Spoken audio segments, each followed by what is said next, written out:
So I'll tell the story to Mike. I guess, was it this weekend I saw you? Yeah, Sunday. So went into Rumble, and I was by myself. I don't think my wife was with me. Was No, she? you were by yourself, I think. Yeah, so I went up to work out, and I'm taking, my sweatshirt off and put my glasses in the thing, and somebody goes, "Hey, Bobby," and I was like, "Huh?" I don't know who it is. And so I'm like, "What's up?" She goes, "Hey, I'm gonna be on your podcast," and I'm like, because sometimes people will come up to me, Yeah, totally. just artists will be like, Sure you "I'm are." gonna be on your show one day," and I'm always like, No, really. I'm like, "That's awesome." Manifesting it. Yeah. And I'm like, "Oh yeah, that's cool." And she goes, "It's me, Megan," and I was like, "Huh?" It's Meghan Patrick. I was like, "Oh." So I ran into her this weekend. I had no idea what was going on. I can't tell who it was more embarrassing for, honestly. Well, I just struggled with, I don't see well. No, I know. It's And great. then she goes, "I don't have any makeup on," but I still should have. It's fine. It was like, I told her it was like seeing your geography teacher at Walmart. Yeah. Totally. When you know Walmart well and the geography teacher, but you Yeah. don't really see them You together. don't see them together, yeah. Yeah. I feel like it's even happened to you and I at Rumble. Sometimes when you don't have your see each glasses other, on, you're He like, did "Oh." ask if you had glasses on. I was like, he didn't have glasses on, We're so like, we'll give him that. Mike?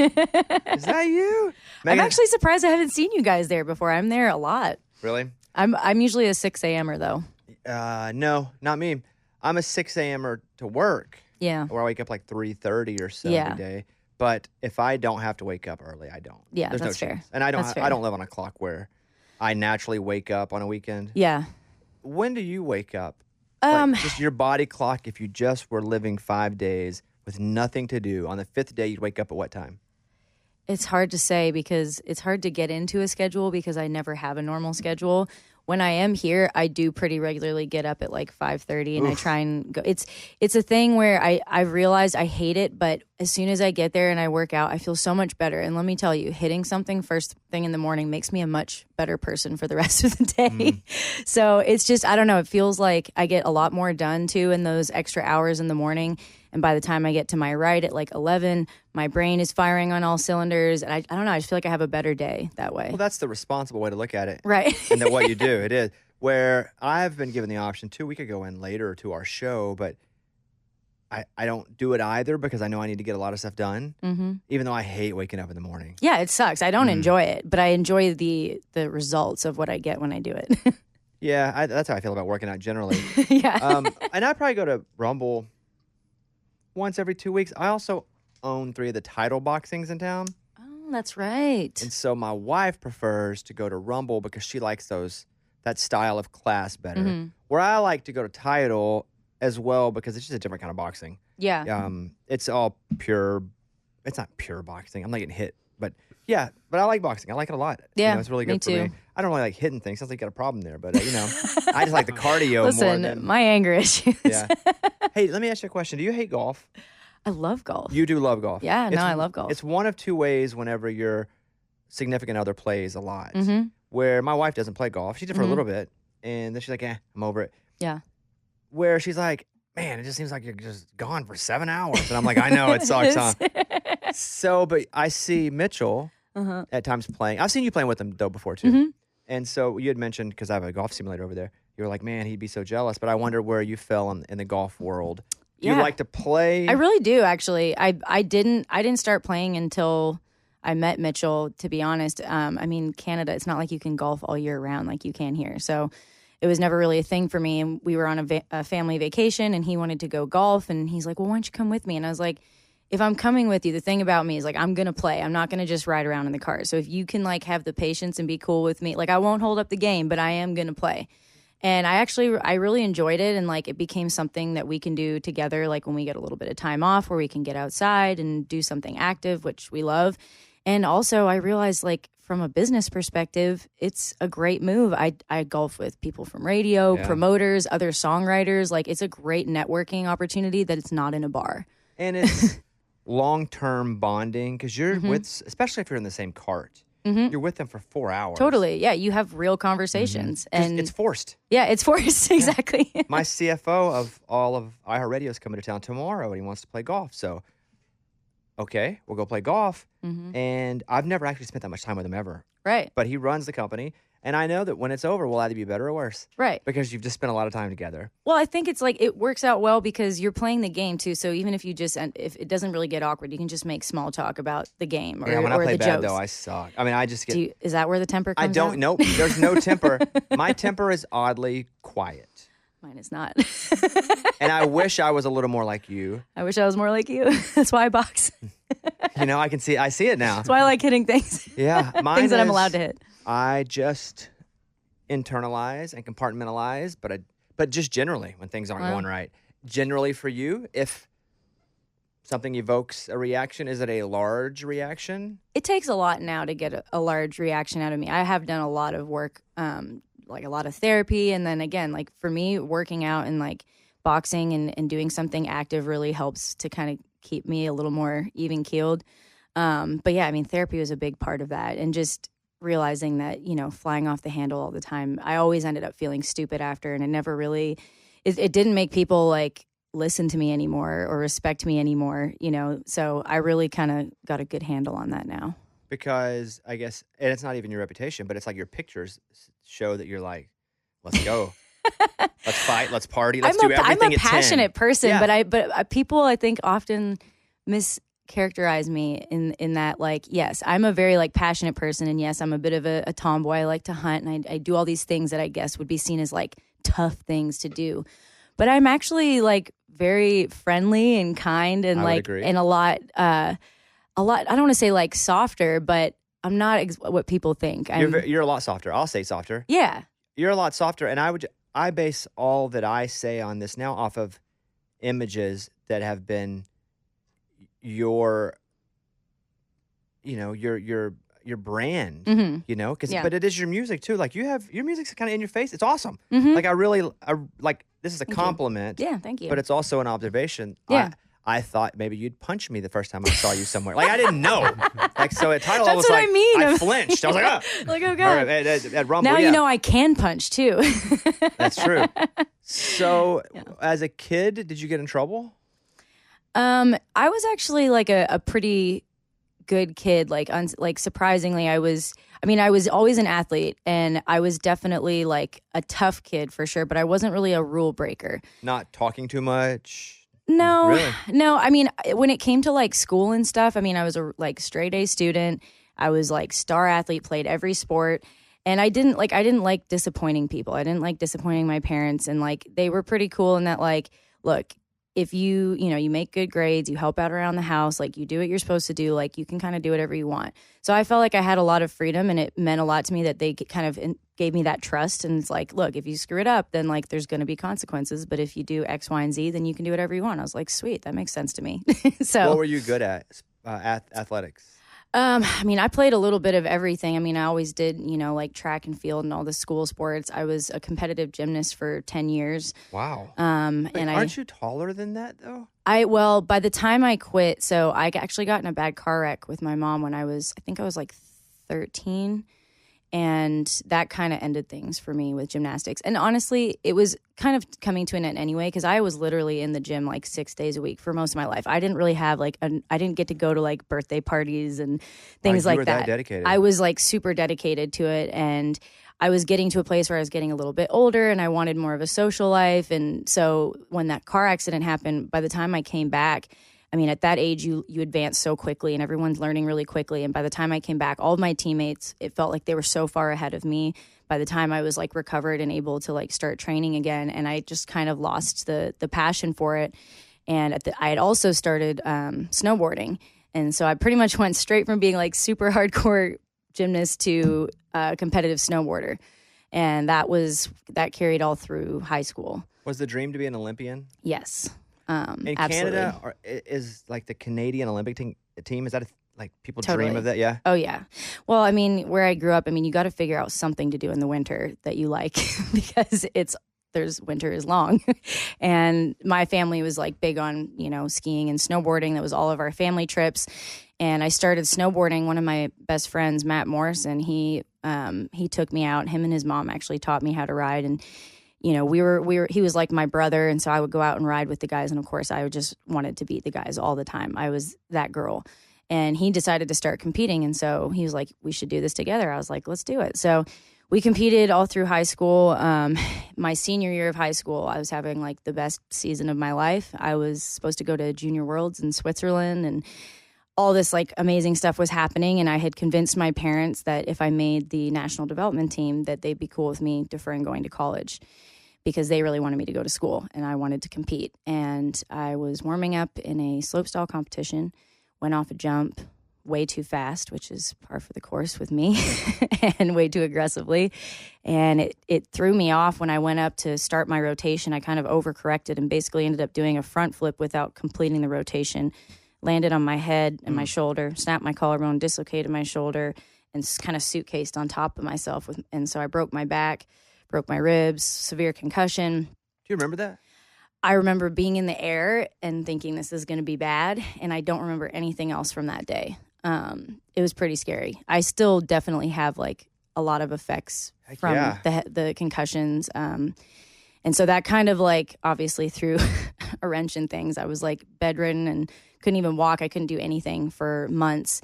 And I really turned to music during that time. I started writing lyrics and kind of writing songs. I mean, I was like really depressed and I couldn't do anything. And so I really started, I was just listening to music a lot and trying to write stuff. And when I came out of that recovery, I kind of had shifted focus and realized like, okay, and I talked to my parents about it. And, you know, I think I hadn't really accepted it to that point that music was something I could make a living off of. I knew it was something that I really liked, but I hadn't really thought like, oh, I could actually do this for a living. And my parents supported it, and I ended up going to McGill University, and I studied opera because I had taken singing lessons all through high school as well, and did all the Royal Conservatory. You're good at everything. It's so I annoying. mean, I was like good-ish at a few things, but nothing. I mean, that's you're doing fine, Bobby. Well, now, yeah. I've had to like struggle to. So I'm going to run a parallel here and see if it's similar to you. I had a couple incidents. Now it's been like 7 or 8, but I got jumped once and had a gun to my head, and that really messed me up. No doubt. And then I got jumped outside of a radio station.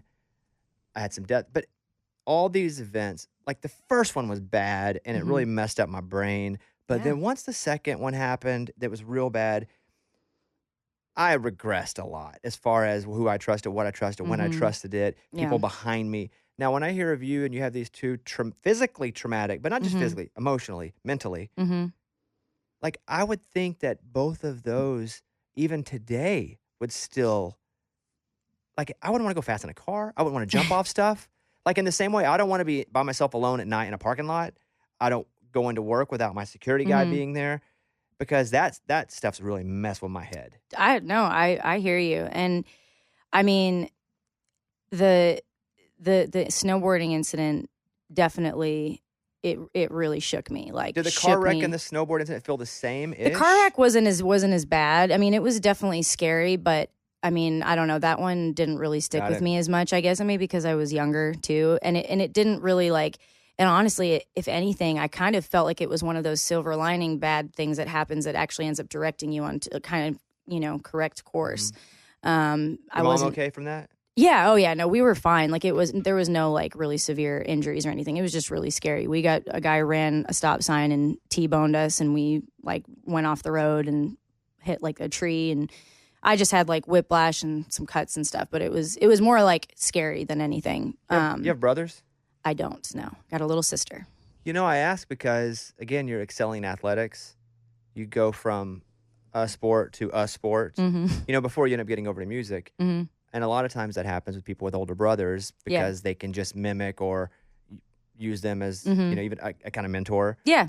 So who was really into sports in your family? My dad. Yeah. Was he an athlete? My dad is an incredible athlete. He actually is still holding national records as a swimmer. He was a competitive swimmer. What? Yeah, he did Ironman. See, do you understand now why my need to just be so good? He also like builds beautiful mahogany boats and like runs a business. I mean, he's kind of Superman. So how old is he now? He is 65. Is he 66? like still in good shape? Like you see him and you're like, bro. No, it's actually annoying how all my friends talk about my dad being hot. So it's dang. So you go to school to study opera. What in the world do you know about opera? It was one of those things where, so I started taking singing lessons when I was 12. I auditioned for like a school musical. My teacher was like, hey, you have a good voice. Do you want to take lessons? And the person that they set me up with, her focus was more like opera. And I guess because I had this really big, powerful voice, I had a big range. She was like, you're going to sing opera. And I was like, at the time, it was kind of just like, oh, this is cool. I didn't know my voice could do this. She assigned you opera. Kind of, yeah. Got but it. I liked it because it was cool just even discovering what my voice could do. And I think it was like, I liked that I was learning how to read music. And so there was a lot of valuable things there. And I was definitely like interested and passionate about singing. But it wasn't until I actually, so when I was looking at schools, I mean, a lot of the schools in Canada anyway, I really wanted to go to the school in the U.S. actually because there's some incredible music programs, but it was crazy expensive. And a lot of the Canadian programs I feel like are still very like traditional and kind of like you can study jazz or you can study opera. I feel like and it might be different now, but there wasn't as many options that were like outside of that kind of rigid thing. And so I did like 1 year and I was like, I hate this. This is terrible. I'm not passionate about this genre. And the people who are in this program like really are. And it was very clear to me I was not fitting in. And I had met a couple guys that were in the jazz program, these horn players, and they were starting a band.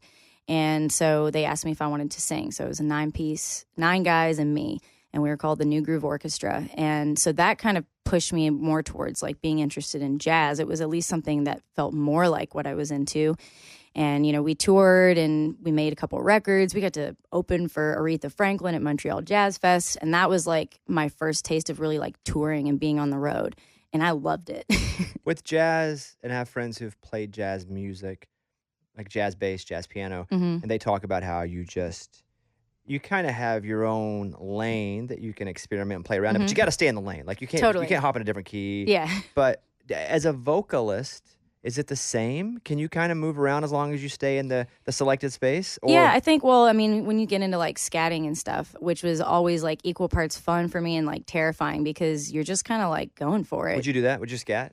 Yeah, I mean, I did it. We had to do it in class all the time, and you'd have to like do it in front of the class, and it was so awkward because you're literally like singing gibberish. Yeah, totally. It's like, so you always feel kind of like silly, but I also feel like it gave me a really great grasp of just like melodies over progressions and figuring out, okay, where can I go? And which I think in the end translated into the songwriting aspect of just being able to find cooler melodies and different melodies and stuff like that.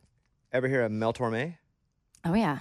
I'm pretty sure he like wrote one of the books that we had really? in class. Yeah. When I think of jazz singers, especially scat, it's like Mel Torme to me was like the guy. Not that I have this, robust. Ella Fitzgerald's a girl for me. Yeah. Like robust history of jazz, I don't. Yeah. But I definitely had my phase where I was like, let me just explore all the jazz music I can possibly find. Skip boop dot ba doo dot skip dot. Yeah. I thought that was super cool. I thought I could do it. I also thought I could freestyle. But it's a whole different thing. So when does the bluegrass thing come about? So after I ended up switching into the jazz program at McGill, and again was still just kind of like, I'm not feeling this. Just doesn't feel like it's for me. And so I found out that Humber College in Toronto had a little bit of like a broader, and there was also some more classes to do with like music business. And because at this point I'm starting to feel like I just want to like get a record deal and tour and write songs and like get a publishing deal and be a songwriter. Could you do that in Canada though? Did you feel? I didn't. I mean, obviously it existed, but it was not the same as like growing up here for sure. And because Mitchell and I have talked about that a lot. And, I just hadn't seen a lot of people that I grew up around or with that had like really made it doing, as a songwriter or as an artist. But so I was like, well, I guess, I'll just finish school, but maybe I'm going to try this program. So I transfer over to Humber and find out that they used to have a bluegrass ensemble. So I end up meeting some guys that also love bluegrass, and we end up convincing them to revive this bluegrass ensemble. And I like, oh my gosh, we had so much fun. It was incredible. I was like, this is the music. I love this music. I love the harmonies and like the vocal parts. I love the instrumentation. And around that time, I had started going back home to Bowmanville, and I met this guy, Sam Balson, and he was playing this open mic. And we became friends, and we started like jamming together and playing some songs together. And for a while, we were also like a duo. We also dated this whole time and started a band called the Stone Sparrows. And that's when I decided to drop out of school. I called my parents and I was like, I know that this is going to bum you out and I'm really sorry, but I know what I want to do. And at that point, I was working part-time, I was in classes, and I was trying to play shows every weekend. I was like, I can't do all of these things anymore. And I just don't need a degree to do what I want to do. And so they kind of were like, well, I mean, we're not going to stop you. I mean, we're going to stop paying for things, but we'll support you. And I'm actually really glad that they didn't really help me or give me money to do this, because I had to work really hard. I had to figure it out. I busked on street corners, in subways to make ends meet. I took every gig I could, playing in bars. I would play for hours for, a few $100 maybe in a bar tab. And at this point, we started playing more regular gigs with my bluegrass band, and made some records, and again, got to play some really big shows, and it was awesome. And then Sam and I broke up. Was that when that dissolved, the group? No, we played together for a year. Holy crap! Yeah, let me tell you, 10 out of 10 do not recommend. But yeah, and anyway, not even just this. People that get divorced live in the same house. It's just anytime you're. Yeah, it was rough. I mean, it was just a hard thing, because we were together for 4 years, and I'm so grateful for him, because he was such an incredible musician, and I know that he had a huge impact on my musicianship and my songwriting, and just kind of finding my own voice. So I'm very grateful for that. So I don't regret any of it. But the year that when we broke up, we were like, well, we have this band. It isn't just about us, and we can't just bail. Oh, you had players with you we as well. had, yeah. So we had my bass player. He was playing upright bass, our buddy Jim. And then my friend Oliver was playing fiddle. And so we felt like, okay, well, we started this, and we were kind of peaking, we were crushing it as a band. And it was I felt responsible, well, we can't just bail on the band because we broke up, and we're adults. We can do this. This will be fine. And then he started dating one of my friends, and we went on tour together, and it was horrible. Yeah, I would imagine. Just the proximity, right? Yeah, it was rough. It was rough. But it was like the Eagles, because now, they don't even talk. Yeah. It's they just come out on quickly. No, it didn't end really badly. It honestly, it also came down to the other players. So Jim and Ollie ended up starting a brewery in our hometown. And so it kind of just came down to everybody else in the band had other things they were interested in, and kind of backup plans or other jobs. And I didn't. This was it for me. And so we kind of went ways on good terms. Everyone was just kind of going to do their own thing. And that was that was the first time in my life I was ever Meghan Patrick, a solo artist, and not part of a band. Did you regret dropping out of school for a minute? Absolutely not. That's no. That's how you knew you wanted to do it then. No, I mean, once I got a taste of being on the road and writing songs, I was like, this is exactly what I want to do, and I'll do whatever it takes to do this. I mean, to me, school was just a waste of my time. It was getting in my way. I don't regret going, because I met a lot of incredible musicians, and I had some great teachers, and so I think I definitely gained a lot from that. I didn't gain a diploma, but I did get a lot from the experience. When did you start thinking that Nashville could be a destination? Probably about 10 years ago. Where's that in the timeline? So you guys break up the band. Yeah, so we actually, before the band was broken up, we actually we went to Bonnaroo, and we drove down from Canada, and we decided we were going to go early and check out Nashville, see what it was all about. And I was really, really broke. I mean, I could barely afford this trip.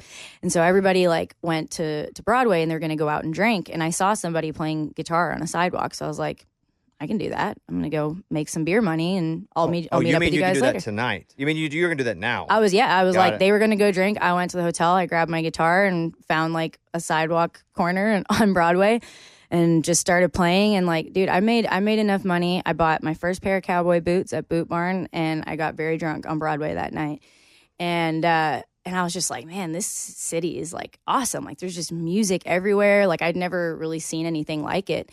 And that definitely planted a little bit of a seed for me. And then also, I really loved the South. I loved the people, and just the energy, and just the way people loved country music. And yeah, there was just a culmination of a lot of things that really drew me towards here.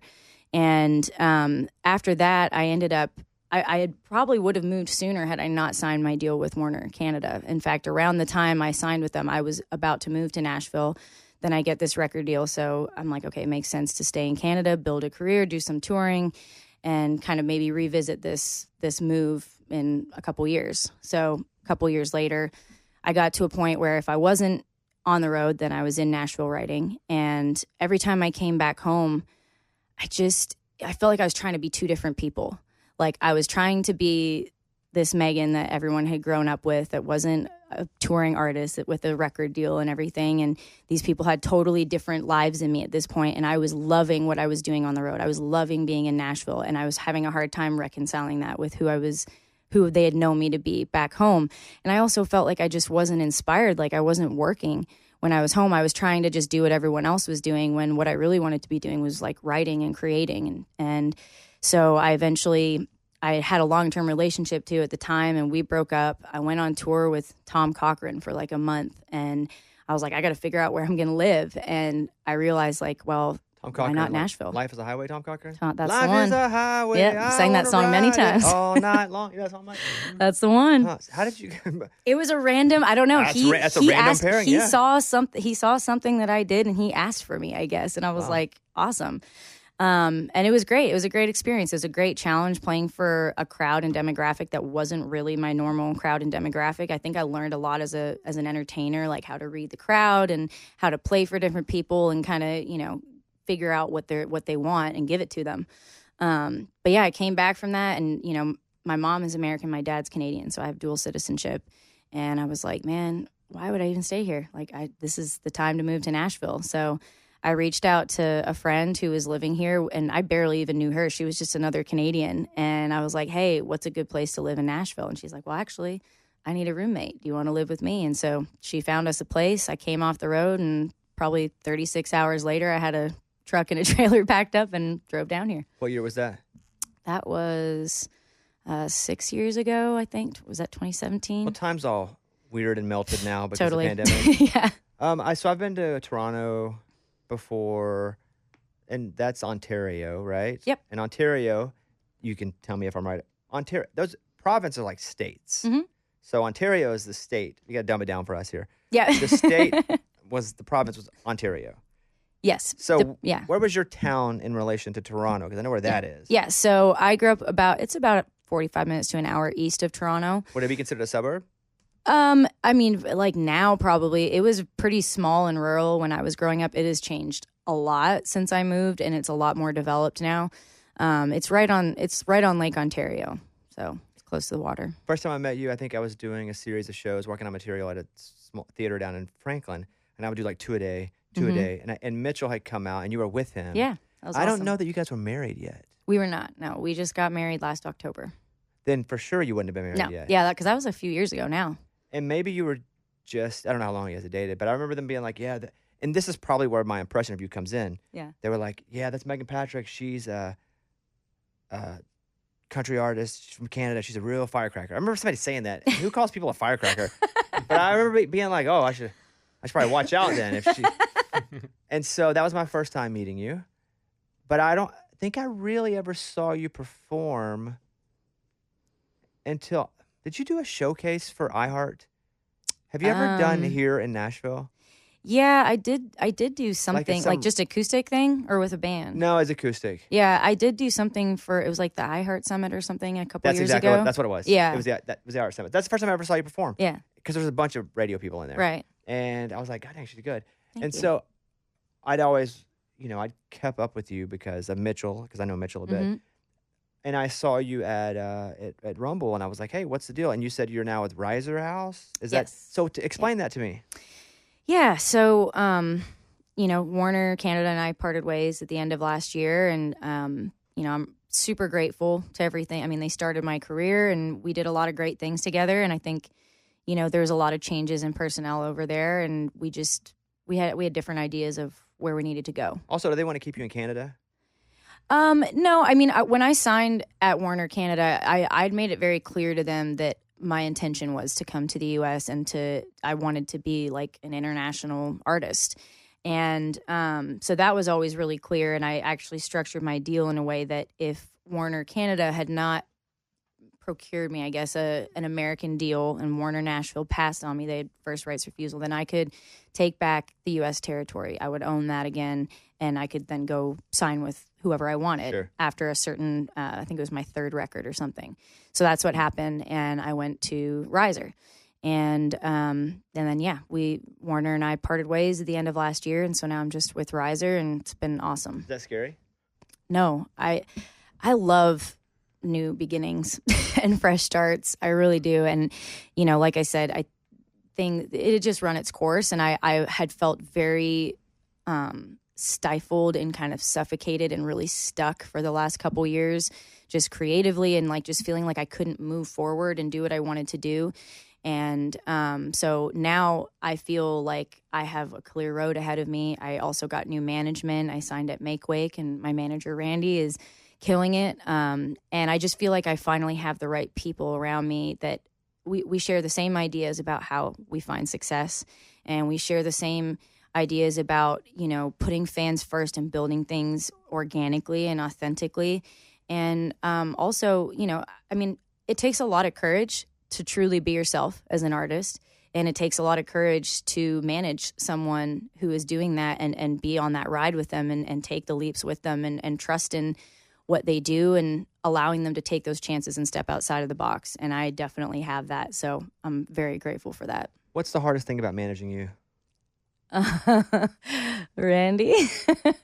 What do you think it is? I'll give you a second to think. I can vamp for a second. For me, I think it's probably that I have 17 things going at once, and I'm bouncing quickly, one to the next, one to the next. Hey, what about this?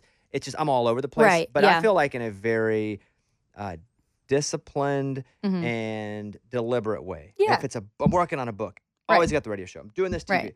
For me, I know that's difficult for my team sometimes. Yeah, for sure. For you, what is it? What's the hardest thing about managing you? I mean, I don't know. There's a couple things that come to mind. Well, one, I love to hunt, and I spend a lot of time outdoors with no service. And so that would be tough. I'm not always, I really like, it's necessary for me to get off the grid sometimes, which is probably not ideal for management.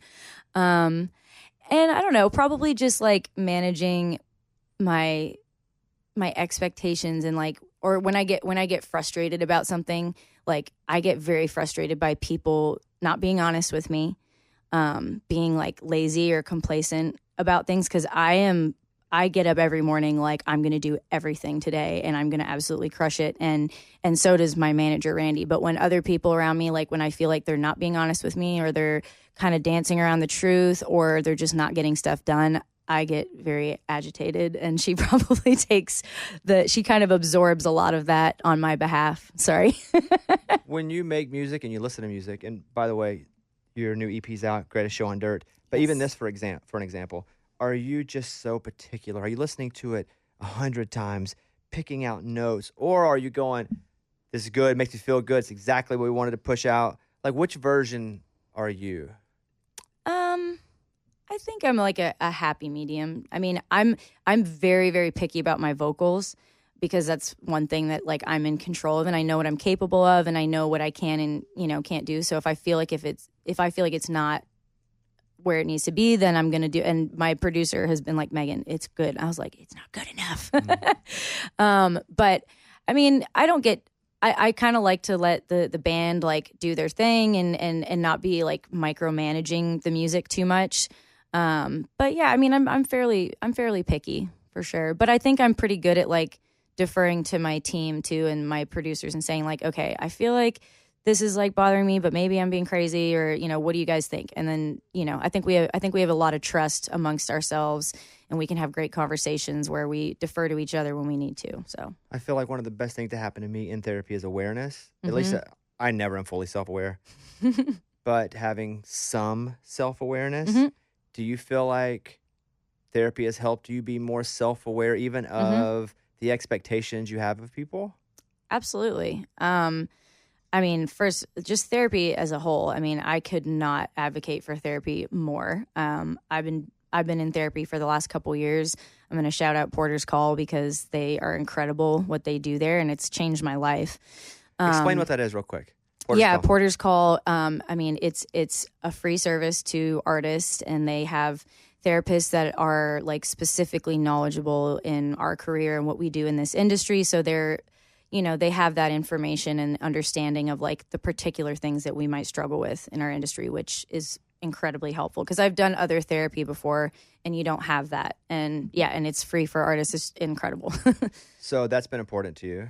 it's been a huge help for me. And, just figuring out like why I am the way I am and, figuring out how to work on some of the parts of myself that I didn't like or that I knew were very reactive to just past trauma and things that I'd been through, and traumatic relationships, abusive relationships, manipulative relationships with people that have made me doubt myself and second guess myself and my confidence in myself. And also recognizing like I'm a very direct person and I'm a very blunt person. And I do that because I think that's like a sign of respect to speak to someone that way, because that's how I want to be spoken to. I don't like it when I feel like someone is BSing me. Like directness is kindness to you. Yeah, I think like honesty and directness is like kindness and respect to me. Because if you aren't willing to do that for me, that makes me feel like you don't respect me or you don't like think I can handle it or something like that. And that bothers me. But I recognize that some people, they need a little sugar on top, and I'm not being inauthentic to myself by reading the room and just taking a different approach to get the desired result and have a better relationship with the people around me, especially the people I work with. Because when I get in business mode, like I said, I'm like, here are the facts. Here's what we need to do. Here's what you need to do. Here's what you need to do. And it can come off a little like abrasive or scary sometimes, I guess. I get that too. And that's not always the goal. And I think everybody in here would say that about me too, that at times it can be a little too direct where it almost feels rude. And I don't mean it to be rude. Yeah. But I'm just trying to be extremely efficient. That's right. Efficiency. Thank you. And I've also had to learn that that's Let's not waste our time. Absolutely. And that's not everybody's communication style, though. And I've had to also learn that that's on me a little bit. Yeah. Because I will just go A, B, C, D, that's it, break. Mm-hmm. But that's just because it's my communication style. And sometimes, I get it. I got to be like, all right. I know Reed needs to be hugged a little bit, right, Reed?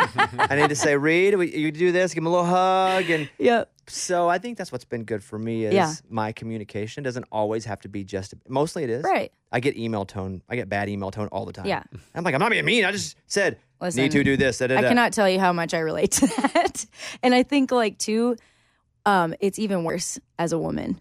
Because that kind of directness, especially in business, I think is more accepted amongst men. But when a woman does it, it's perceived man's a leader, differently. A woman's a bee. Right. That's what they say. Yeah. Sorry, I was just thinking about The Office. I think it was Dwight said something like, I'm not going to waste your time and I wouldn't dare waste mine. That's kind of how I feel about it. This EP that's out now, Greatest Show on Dirt, I put that title track on the Women of Our Country, right? Yeah. So, Mike, play me a little bit of that. Someday you can win an Oscar, and I can say I saw it first. The greatest show on dirt. So you wrote the song. Mm-hmm. I'm always curious to know how the title, how the idea came about, or how you turned a title into mean something else. Because to me, I hear Greatest Show on Dirt, that's baseball. Because we had an Arkansas Traveler for a baseball team. The Greatest Show on Dirt. Okay. However, that is not this song specifically. It's not about the Arkansas Travelers, if I'm correct. No, it is not. Well, first, I can't take credit for that title. That was Tranny Anderson, who's incredible songwriter, just had her first #1 with Lainey Wilson's Heart Like a Truck. We've been writing together a ton, and we were on a writer's retreat with Jake Mitchell and Matt McGinn, and she just like casually drops this title, and we're like, that's amazing. Like, what? And I was like, okay, how do we not screw this up? And my first thought, you went to baseball. I thought about like rodeo, And I mean, I did own a horse once, but it was mostly just so I could like ride trails and drink beer. I was by no means any kind of like rodeo queen. And so I was like, okay, well, that doesn't feel like authentic to me. So what else could it be? And I just was thinking about like, summer love, summer romance, when there wasn't much to do where I grew up. So you mostly just rode around in back roads and, pull up somewhere, lay down a blanket, hang out, have some beers, whatever.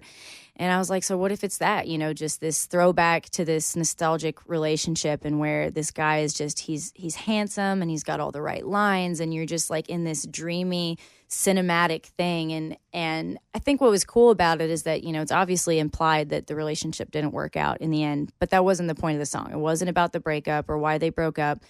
And I think it's cool that recognizing that like sometimes relationships are just meant to be for a period of time. They teach you something, or they just make you feel good. They make you happy, and then you move on, and that's okay. And it doesn't have to be like this painful breakup. You can still kind of look back on those moments fondly. So Another song that I had programmed into the national show was "She's No Good for Me." Is that the single now? Is that the which one? that was the first one that That's- came out. That was yeah. the lead single. Got it. Yeah. I don't know. I just pick songs. And I go, Yeah, that's- I like this one. Perfect. So "She's No Good for Me." Mike, will you play a little bit of that? The girl I used to be, she's so good for me. Give me that story a little bit too on this one. Yeah, that was another it's different writers retreat, but also with Tranny and Jake Mitchell and Michael Whitworth. And I can't even remember because it took us a while to actually come around to this idea. I think I had come in with this title, "Learning How to Leave Her," and I was like, just feels like a cool title. But I'm like, I guess it would just be a guy song. And then we kind of talked around a bunch of different things, and I think it was Whitworth that said, well, what if it was you speaking about like yourself, like learning how to leave her? And then we ended up landing on "She's No Good for Me" as being that hook, but we did leave "Learning How to Leave Her" in the bridge, so it still made its moment. But we just kind of started talking about, as I said, the last couple years went through a lot of therapy. Obviously the pandemic was rough for everyone, and I know for me it forced a lot of like self-reflection, and I had a lot of time to think about things and think about what kind of person do I want to be. Am I living a life that's a good life? Am I truly happy? Am I doing things that make me happy, or am I my own worst enemy? And just kind of like recognizing some of my behaviors that were probably fun at a time in my life, but were no longer serving me. Just drinking too much and going out and drinking for the wrong reasons, and then ending up in these toxic relationships and going back to these toxic relationships, and just like being kind of this like pathetic, screwed up version of myself. And I just was like, I was just so tired of that. And, I think it was part of that journey is recognizing that, your progress isn't always linear. Sometimes you slip up and, you have a few too many or whatever. But at least when you recognize it, you can start like moving forward towards a better version of yourself. So With you and Mitchell both being in music, and we struggle, my wife and I, because I'm gone a lot. I can't imagine if she had a job that kept her away a lot. yeah. It would be doubly as hard. So, and you're both at that part of your career right now too, where you just got to go. Yep. So how hard is that? It's weird. It is really hard, but the fact that we both are doing that, I mean, yes, it means less time together, but it's kind of also why it works. Because I think for both of us in the past, like previous relationships, like a lot of the issues in both of our previous relationships was like, I know for me, was just feeling constantly guilty for doing my job and feeling like I always had to defend that, like doing certain things, like going out to a party or a bar or an event where, yes, people are drinking and having fun, but it is still work. It is still a networking opportunity, or, things like that. And defending that, like, no, this is work. This is part of my job. And feeling guilty for being gone all the time and prioritizing my career in music. And I've literally said to more than one boyfriend, like, listen, if you push me to choose, like, I won't choose you. I just won't. I've loved music. This has been my dream forever. Like I don't feel like I should have to choose. And so when I met Mitchell, we both were actually really specifically trying to not date anybody when we met. He ended up signing he was talking with Sony at the time, so he signed his deal like maybe a month after we started seeing each other. And I was like in the thick of it in Canada. I was touring a bunch. I mean, after we met, I went on tour for like a month, and I just figured, well, he'll ghost me in like a week. He's another artist, songwriter, guy in Nashville who thinks he's God's gift to country and women and, whatever. And he wasn't. We talked every day, and, he ended up saying to me about 3/4 of the way through the tour, yeah, I kind of want to lock this down. So do you want to date? And I was like, all right, cool. And then I was like, I'm not really sure what that means. He's like, I mean, like I'm committing to you. And I was like, all right. And then I think it was 45 minutes later, I'm on the bus and I get a text. He's like, so just to be clear, like I can tell people you're my girlfriend, right? But it's that weird thing. Like, what do these terms mean? What does dating, seeing each other? What does that even mean anymore? So, but it's, Mitchell, there is nobody happier for my successes than my husband.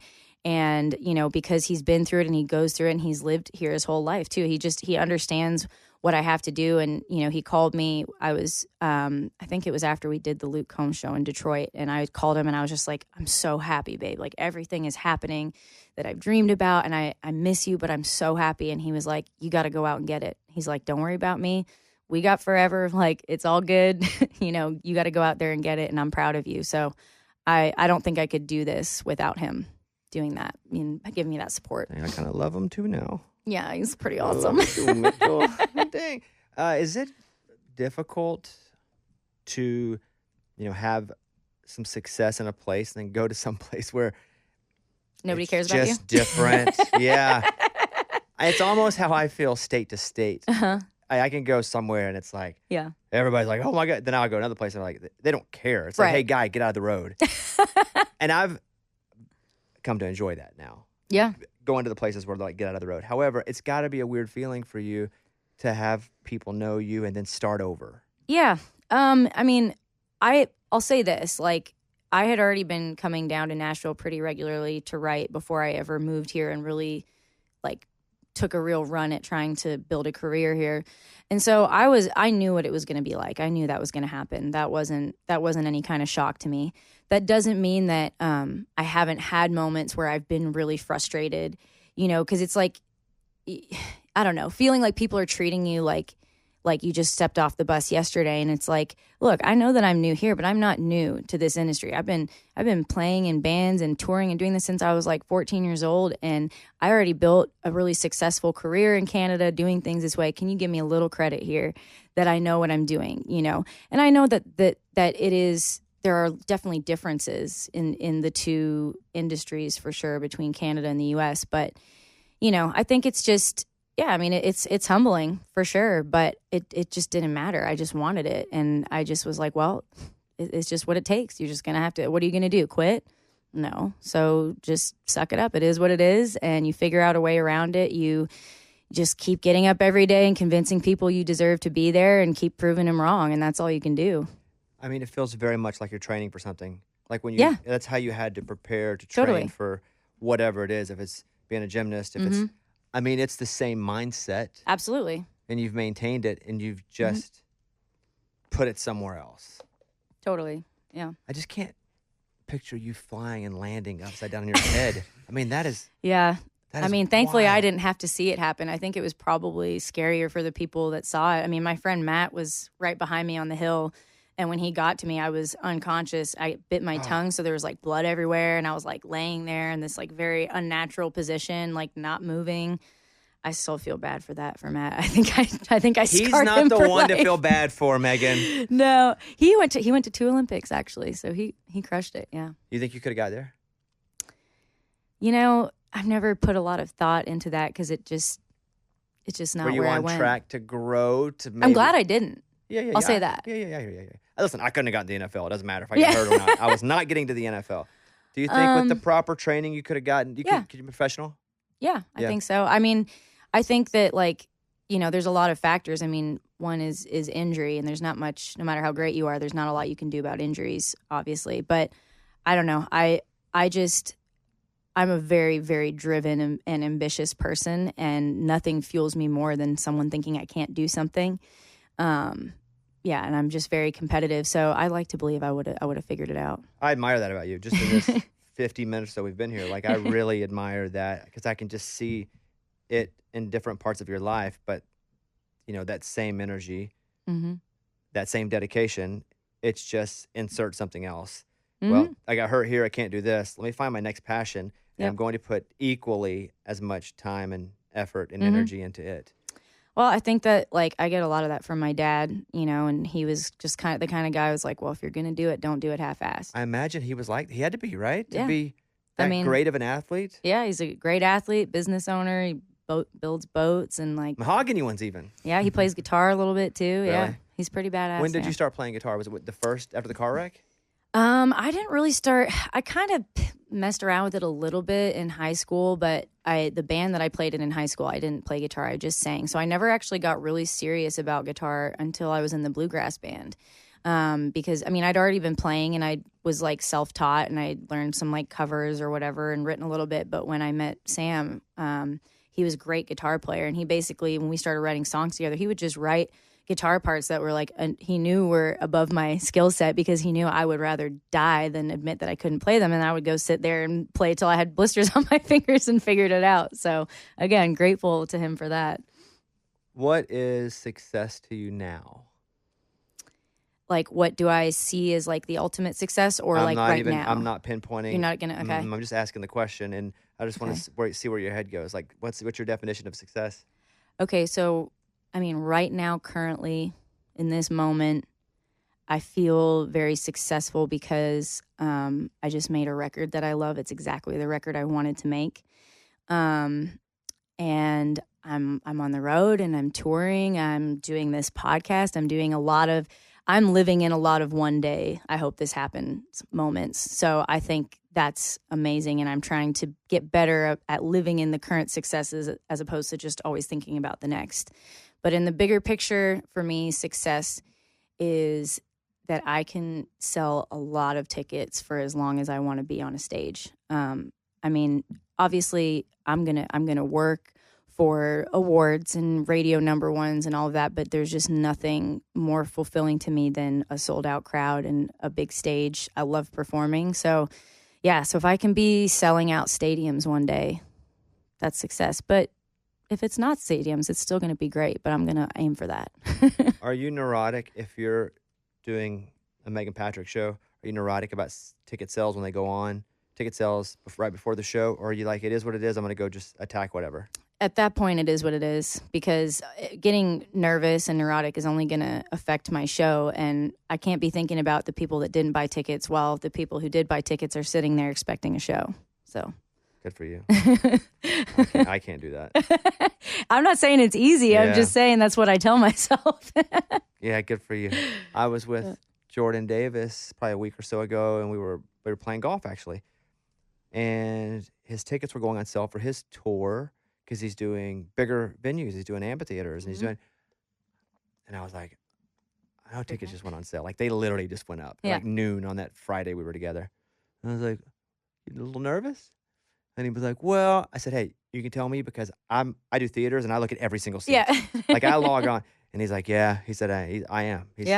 And I think, and we kind of bonded over that moment because I think I get nervous and neurotic because I guess I value too much that people buying tickets or not buying tickets is reflective of Your value. how valuable I am. Mm-hmm. Yeah. And so when nobody buys, I'm like, well, I guess I suck, and I'm not. And I think that's just the stuff I have to work on me. Yeah. But I think a lot of us deal with that. But I feel like I like your answer better than I'm just gonna start using that one. I think I think like a lot of that is just, I mean, there's a million things and like metrics in this industry that we use to like measure artists' value, you know, and some of them are good metrics and some of them aren't. And I mean, at the end of the day, like, look, when I did my first headlining tour in Canada, I was doing theaters. And yeah, I was terrified. I had nightmares all the time of like walking out on stage and there was no one in the crowd. And we ended up doing great. We had some sold out shows, some close to sold out shows. I mean, it was incredible.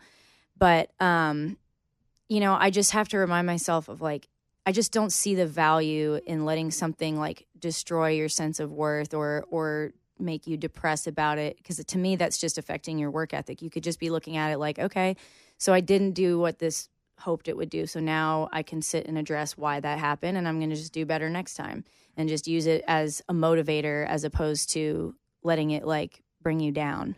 I just think that's like not helpful to your general energy. Yeah, I hear you. All that sounds good, and I wish I could feel it. I mean, look, I tell now. myself this all the time. You don't always feel that way, but you just got to find a way to keep pushing through. Did you write today? I did not write today. What did you do today? How was your day today? Just got up and worked out and started packing for Key West. The big writers.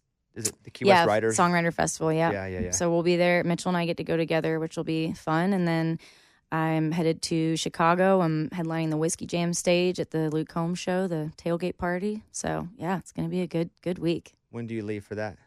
Well, I'm going to leave from Key West on Friday. Yeah. And when do fly you in. leave to Key West? Did you say that? Tomorrow. Yeah. And you're excited about that? Yeah. I love Key West. It's kind of like where Mitchell and I really sort of fell in love. It was the first trip we ever took together after we had like technically been dating for months, but had barely seen each other because I'd been on tour. So it was the first time we spent like a full week together. And it was awesome. I also just made some of my best friends that week too. Jordan Rager, who's my manager's husband and a great songwriter, and Michael Whitworth. We wrote my song Wild As Me, which was about Mitchell. And they actually just surprised me at the Opry, and it was my first gold record as an artist. Oh, congratulations. So, yeah, it's a And special place. You also it was your first Opry performance too, right? In Opry April? debut, yeah. Like last month? Yep. How'd that go? Still hard to put into words how incredible that night was. And I think, I think going back to our conversation about, coming here as a Canadian and kind of like starting all over again, to me, that is just like, it's like the ultimate yes.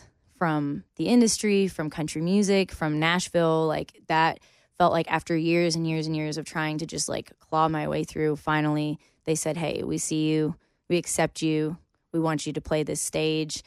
And yeah, it was just an amazing night with all the people that helped me get there. I had a lot of people that came in from back home, and a lot of my friends and co-writers and stuff were there. And I just felt so loved, and it was just an incredible moment because the last couple of years have been the most challenging and frustrating, depressing years of my life and career, to be honest. And it was the first time in my life that I actually allowed myself to consider that maybe I couldn't do this, that maybe I didn't have what it takes. And it kind of broke me for a second. And then, I decided that was crazy. And like, what else was I going to do besides music? And I just started focusing on writing and just writing the songs that I wanted to write and trying to figure out what my next step was. And my manager, Randy, when she came into the picture for me, that was a huge catalyst because I really finally had someone that believed in me and understood me and had the courage to take the path that I wanted to take and do things the way I wanted to do it. And it just gave me a little extra fuel to just keep pushing. And then next thing I know, I'm playing the Opry. And it was like, this is why you stay, and this is why you keep working when you think you can't work anymore, and when you think it's not going to happen. That's when a lot of people give up, and you got to be the one that doesn't give up. That's how you end up playing the Opry. Final two questions. Why didn't you give up? I would never, I could have never, I don't give up. I just don't. And it's not in my DNA. And it also was just like, I don't exist without music. It's such a integral part of who I am. I love music. I think about it all day, every day. I think about songs all day, every day. I've never been happier or felt more myself than in those moments on stage when I'm playing for a crowd, singing songs that I wrote. There's absolutely nothing I don't think I could ever find that would feel like that. So it would just, I would just be miserable. Best concert you've ever been to? Oh, that's so hard. Can't be a festival. Okay. That's like a greatest hits album. That's tough. Yeah, because I was going to Yeah. say some of the artists that I saw at Bonnaroo. That's like going Counting Crows greatest hits. No loser, pick an album. Best single concert you have ever been to. Then there has to be no specific reason. It doesn't have to sound the best. It could just Okay. be an experience you had. I saw No Doubt play a long time ago when I was younger. And I would say that because Gwen Stefani is amazing. And it was the first time I ever saw a female artist not only be a great singer, but an entertainer. She was all over that stage. Her energy was crazy. She looked so cool. Her voice was she was just amazing. And so that was a catalyst for me being I want to be her. I want to do that. So, yeah. I saw Bush once when I was young. Nice. And it was awesome. And they're playing breathe in, breathe out, glycerine, whatever. Blah, blah, blah. What I remembered about it, though, and I never remembered the band name. It didn't for a while. But there was this crazy opening act they had for them. And this lead singer was climbing stuff and was still able to sing, even though and it was No Doubt. It was Gwen Stefani because they ended up getting married. Right. Oh, And- yeah, that's right. Yeah. And so that was Bush's opening act. Wow. And I remember I was I think it was Doubting Yourself or something. I was telling my friends, Yeah. but it was No Doubt. Yeah. And it was an amazing show. Yeah. Yeah, she's awesome. She is, yeah. All right, well, look, we've done an hour. I could do another half. Congratulations Thank you. I liked your answer about why you didn't give up because I don't give up either. Sometimes I feel like I should. But Well, yeah, I give up on like shitty men. That's one you should give up on. You know, Bad relationships. I've also you given should up give on crappy on. men as well. Now I just have good ones, Mike and Reed, and that's it. Those are my only 2 men. All right, here's what I want to say. You guys go follow Meghan. Meghan Patrick Music, but there's an H in Meghan Patrick Music. right. So it's Meghan. And I really like how you're doing this. Thank you. You know, and I'm not Appreciate just saying that because I know you wouldn't just say that. I wouldn't. And I've also taken your songs and placed them in things just Yeah. to go, Thank you. like, I like it. I respect it. Thank you. I like what you're doing. I like how you're doing it. And so, I mean, if I just said that but hadn't shown anything, you could say, like, well, why don't you show me then? Yeah. But, yeah, just, you're not going to not make it because you're not going to stop. That's pretty much it. That's the only way you guarantee success, honestly, is that Yeah. you just agree that you're never going to stop. Don't quit. Yeah, just don't quit. It ain't over. Don't quit. Congratulations. Good luck with, out with the Luke deal and the Ryder deal and all the deals you got. And your manager seems cool. She seems like a heck of a deal. You brought her up 8 times. But also, I she's love her. sitting right there, Randy. You're sitting right there. You got to so give credit where credit's due. I would still talk about her if she wasn't here. So Congratulations on everything. thank you. And you guys check it out. We talked about it before the show started here. But the Greatest Show on Dirt EP, it is out now. The first single was She's No Good For Me. But what is the Greatest Show on Dirt the single now? What is there a single now? The Greatest Show on Dirt came out with the pre-save. Okay. And I think we're kind of flipping focus to Red Roses and Red Flags. Okay. Mike, can you play a little bit of that? Yep. All right, here we go. 'Cause these red roses might as well be red flags. That's good. That's good. That's good. That's a really cool It's probably concept. maybe my favorite song. It's my favorite song to play live for sure. We actually, I'm going to just toot my own horn for a second. We did get a standing ovation at the Opry for this song. That's just a cool that's just good. Thank These you. red roses might as well be red flags. My many failed relationships with toxic men led me to this. So Listen, thank you. I wrote a whole book on failure. Totally Taylor Swifted them, you know? Yeah, I mean, you show them. All right, you guys follow Megan. Megan, good to see you. And that's it for this week.